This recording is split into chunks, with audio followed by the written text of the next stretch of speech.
बाजोड़ और खैबर में फितनाल खारिज ने इलाका छोड़ने से इनकार कर दिया। ज़राए के मुताबिक जिरगा नाकाम होने पर दहशतगर्दों के खिलाफ ऑपरेशन का फैसला किया गया।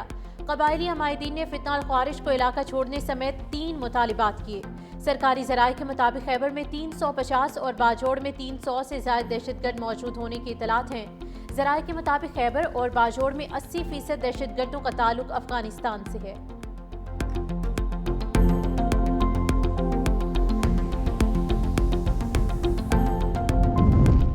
9 मई जलाओ घिराव के 2 मुकदमात में बड़ी पेशरफ। डॉक्टर यास्मीन राशिद, उमर सरफराज चीमा की जायदादें जब्त करने का हुक्म। इंसदाद दहशतगर्दी अदालत ने महमूद रशीद, एजाज चौधरी की जायदादें भी जब्त करने का हुक्म दिया। 10-10 लाख कैद और 6-6 लाख रुपए जुर्माने की भी सजा।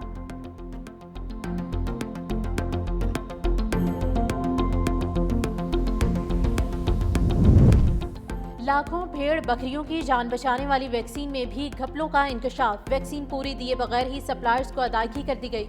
इस्लामाबाद वेटनरी लेबोरेटरीज की खुसूसी ऑडिट रिपोर्ट मंजरेआम पर आ गई। अदायगी दुरुस्त साबित करने के लिए 24 लाख खुराकों की जाली एंट्री की गई।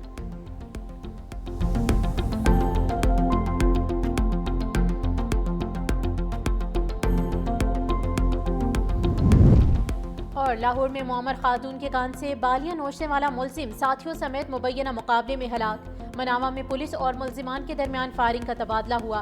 सीसीटीवी ज़राए के मुताबिक मारे जाने वाले मुलजिमान की शनाख्त फरासत अली और जून शाह के नाम से हुई। दोनों डाकू रिकॉर्ड याफ्ता और पुलिस को मुतादिद वारदातों में मतलूब थे।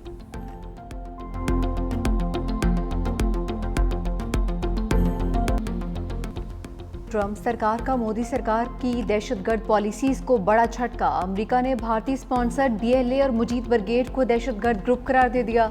अमेरिकी महकमा खारजा के मुताबिक BLA और मुजीद ब्रिगेड को दहशतगर्दों की फहरिस्त में शामिल कर लिया गया। ट्रंप इंतजामिया का दहशतगर्दी की रोकथाम के लिए अज़्म बरकरार रहे। अमेरिकी वज़ीर खारजा मार्को रूबियो ने कहा कि BLA ने कराची एयरपोर्ट और गवादर पोर्ट कॉम्प्लेक्स पर हमले की जिम्मेदारी कबूल की थी। BLA ने जाफर एक्सप्रेस ट्रेन हमले की जिम्मेदारी भी कबूल की। दहशतगर्दी में 31 अफराद शहीद हुए, 300 अफराद यरगमाल बनाए गए थे।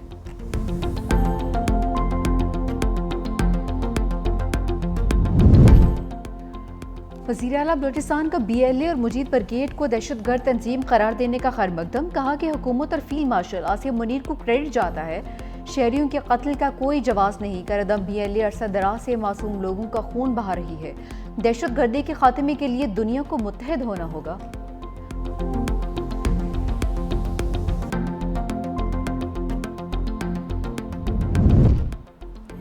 मोदी सरकार का सिफारती आदाब से क्या लेना देना। नई दिल्ली में पाकिस्तानी सिफारतकारों को हिरासा करने लगा। 4 पाकिस्तानी सिफारतकारों को घर खाली करने का नोटिस। ज़रा के मुताबिक नोटिस कॉन्ट्रैक्ट की मुद्दत खत्म होने से पहले जारी कर दिया। शाह महमूद फिर बच गए, दूसरे कई रहनुमा फंस गए। 9 मई के मजीद 2 मुकदमात में PTI रहनुमाओं को 10-10 साल की सजा। लाहौर की इंसदाद दहशतगर्दी अदालत ने मजीद केसेस का फैसला सुना दिया। यास्मीन राशिद, उमर चीमा, महमूद रशीद और एजाज चौधरी को 10-10 साल कैद। सनम जावेद और आलिया हमजा को 5-5 साल कैद की सजा।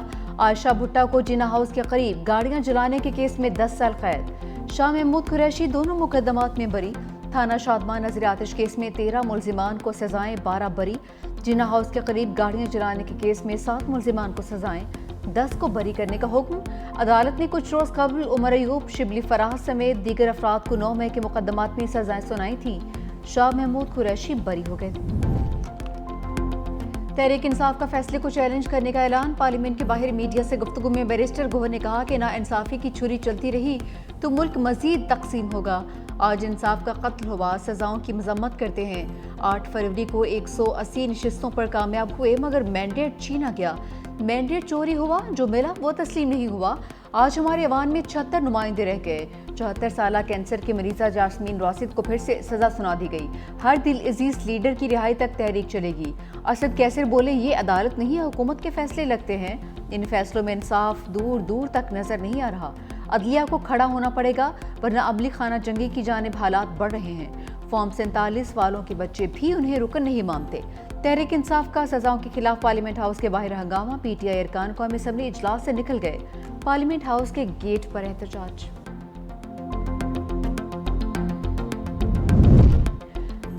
जरताज गुल सजा याफ्ते हैं, पहले सरेंडर करें। Chief justice Lahore high court का हुक्म। 9 मई के 3 मुकदमात में सजाओं के खिलाफ अपीलों पर समाअत। चीफ जस्टिस आलिया नीलम ने रिमार्क से जब तक जरताज गुल सरेंडर नहीं करती अपील नहीं सुनेंगे।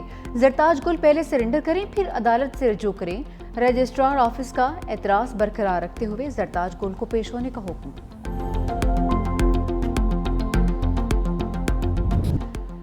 गिलगित में मट्टी का तौदा क़यामत बनकर टूट पड़ा। दिनोर नियाला में मट्टी का तौदा गिरने से 8 रज़ाकार जाँ भाग, 7 जख्मी हो गए। रज़ाकार पानी की बहाली के लिए काम कर रहे थे। जाँ भाग होने वालों की इज्तिमाई नमाज जनाजा अदा। मकामी अफराद का साने के खिलाफ धरना, हुकूमत के खिलाफ नारेबाजी। इंतजामिया के मुताबिक शिशपर ग्लेशियर पिघलने से नाले के बहाव में इजाफा हुआ, फिर सैलाब आया।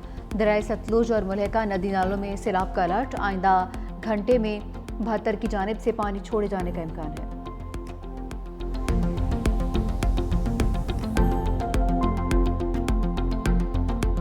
दहशतगर्द सोच के लोग मुख्तलिफ 7 डंपरों को आग लगा देते हैं। हमने उनको डेडलाइन दी कि 25 तारीख के बाद सिर्फ वो डंपर शहर में आएंगे जिसमें ट्रैक्टर्स लगे होंगे, जिनके ड्राइविंग लाइसेंस फुली चेक्ड होंगे। तो गवर्नमेंट का काम है, वो अब काम कर रहे हैं। लेकिन आप बैठ के यहाँ पे सिर्फ आग में तीली के फलाने ने ये कहा, फलाने ने ये कहा, ये क्या मैसेज दे रहे हैं आप? शहर का अमन आपको रास नहीं आ रहा है? जानबूझकर इस तरह की साजिशें की जा रही हैं। गवर्नमेंट किसी प्रेशर में नहीं आएगी। हुकूमत प्रेशर में आएगी, ना बदमाशी करने देंगे। सीनियर वजीर सिंध शर्जील मेमन का 2 टोक ऐलान। कहा कि डंपर्स जलाने वालों के खिलाफ दहशतगर्दी का मुकदमा चलाएंगे। दहशतगर्द जहन, सोच और तरबियत के लोगों ने डंपर्स को आग लगाई। तमाम डंपर्स को कैमरे लगाने का पाबंद किया है। SOPs पर अमल नहीं करेंगे तो डंपर शहर में दाखिल नहीं होंगे। शर्जील मेमन की तकरीर के दौरान अपोजिशन अरकान के हंगामा आराई। शर्जील मेमन ने कहा कि इल्जाम तराशी पर जवाब देना मेरा हक है। हम अपना काम करेंगे, किसी की धमकियों और दबाव में नहीं आएंगे।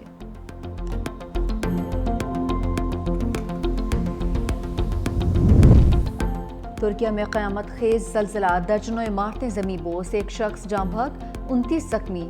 सूबे बलक्सर में ज़लज़ले की शिद्दत 6.1 रिकॉर्ड। मलबे तले दबे बेशतर अफराद को निकाल लिया गया। वज़ीर आज़म शहबाज शरीफ का तुर्किया में ज़लज़ले पर अफसोस का इज़हार। कहा कि सूबे में ज़लज़ले पर दिल रंजीदा है। तमाम तर दुआएं और हमदर्दियाँ मुतासरीन के साथ हैं।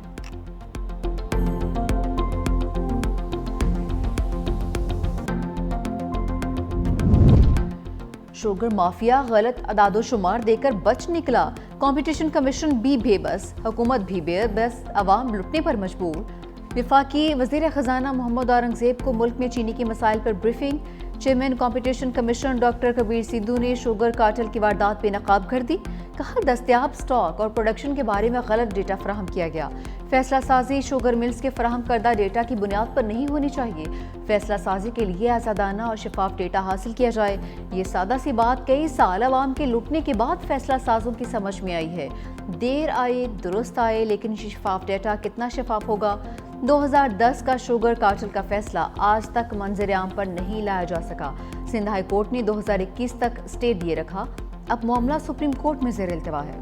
घड़ी जब मैंने खरीदी थी तो उस वक्त उसकी जो मालियत थी, आज वो उसके 3 गुना है, क्योंकि वो मेरी थी 12-13 साल पुरानी घड़ी मेरे हाथ में थी और मैं अपने बच्चों के साथ था, फैमिली के साथ। जो हमारे मेज़बान हैं इनकी भी घड़ी छिनी, मेरी भी छिन गई, लेकिन अल्लाह का शुक्र है जान है तो जहान है। ये चीज़ें तो आने जाने की होती हैं। महंगी घड़ी मुश्किल की घड़ी बन गई। यूसुफ रजा गिलानी की बेटी की बेशकीमत घड़ी बार्सिलोना में चोर ने छीन ली। घड़ी की मालियत 56,000 यूरो थी, जो पाकिस्तानी करेंसी में 1 करोड़ 85 लाख रुपए बनते थे।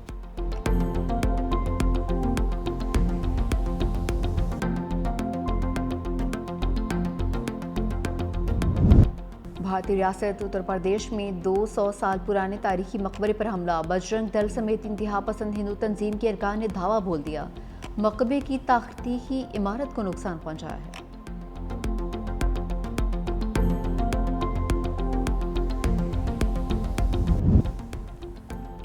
ऑस्ट्रेलिया में पाकिस्तानी नयाद सियासतदान बिस्मा आसिफ ने दिल जीत लिए। क्वींसलैंड पार्लियामेंट में पहली तकरीर के दौरान 3 ज़बानें बोली। उर्दू, पंजाबी और हिंदी में तकरीर करके सबको दंग कर दिया। बिस्मा आसिफ कहती हैं, मुझे फ़ख्र है कि मैं पाकिस्तानी और पंजाबी हूँ। बिस्मा आसिफ का ताल्लुक लाहौर से है।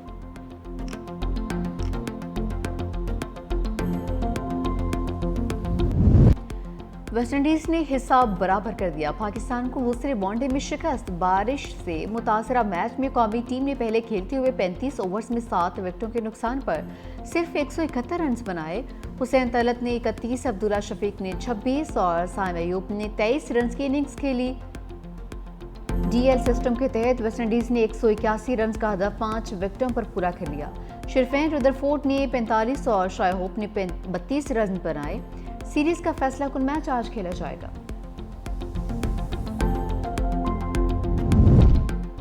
मैनचेस्टर केस में अहम पेशरफ्त। क्रिकेटर हैदर अली और खातून के दरमियान सेटलमेंट का इम्कान है। पाकिस्तानी नयाद खातून से जल्द मामला तय होने के बाद क्रिकेटर की वतन वापसी की राह हमार हो जाएगी। ज़राए के मुताबिक हैदर अली और खातून की दोस्ती पुरानी थी। अगर ये केस खत्म होता है तो हैदर अली को पीसीबी की इंज़माती कार्रवाई का सामना करना पड़ सकता है।